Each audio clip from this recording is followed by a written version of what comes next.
When I was a kid, one of the ways that I would find new music and an artist to listen to would be on YouTube. It was a platform that was at its all-time peak, but there was one artist in particular that was such an underground creator that I was always sat for.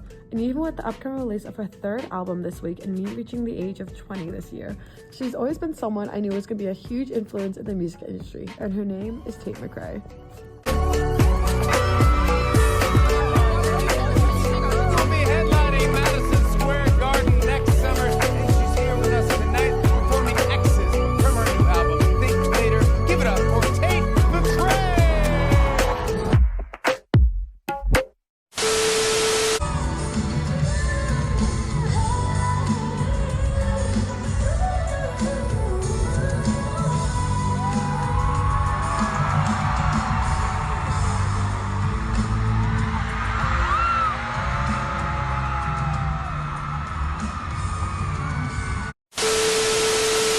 To give a little background, Tate McRae was born on July 1st, 2003 in Canada and is a singer, songwriter, and dancer who first gained recognition for her talent in dancing when she was the first Canada finalist on the American reality TV series So You Think You Could Dance back in 2016.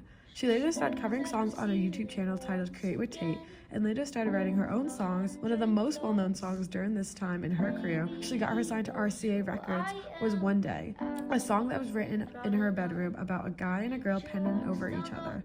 But I do believe her breakthrough song wouldn't be until You Broke Me First, which peaked at number 17 on the US Billboard Hot 100.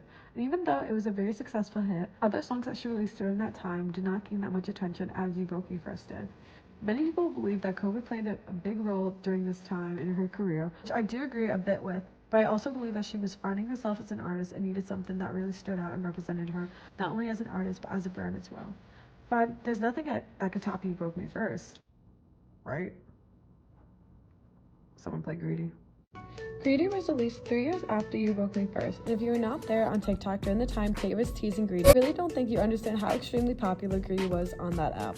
But even if you were not on the app, it was really hard to escape that song. When the hype eventually did die down, you had a song like Exes that was dropped a bit afterward that gained just as much popularity as Greedy did.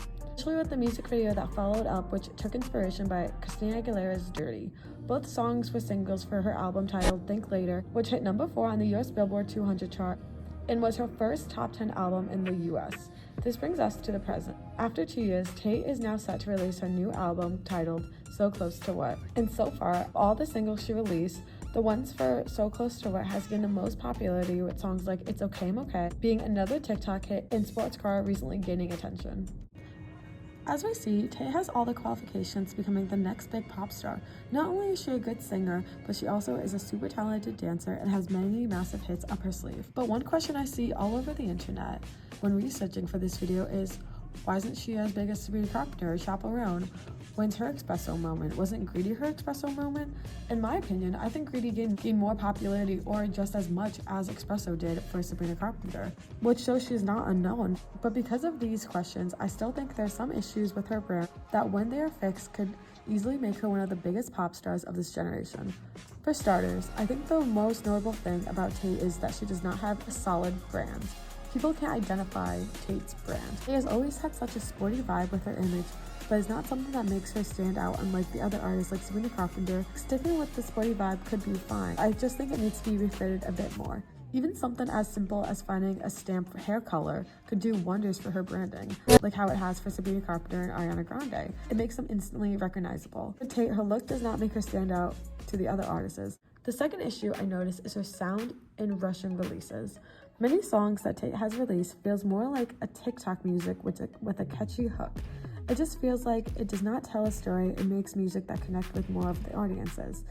I think she needs to step outside of trends and do what is unique to her. Another thing I have to say regarding the topic of music is her album releases.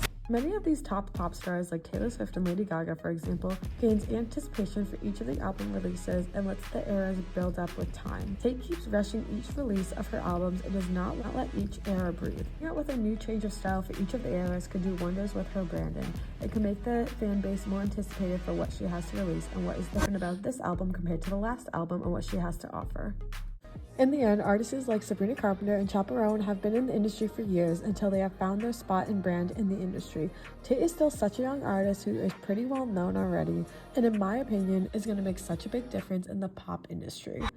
Going off script again, I've been watching this girl grow since Create with Tate. I was there when she released One Day and Shoulder to Shoulder. It's crazy to me how different the songs now like are so different from like the songs like 7 years ago. Like I think it's just like insane how much she has grown as an artist, and there's always growth to be continued. So I'm so excited to see what happens with this new album. Thank you.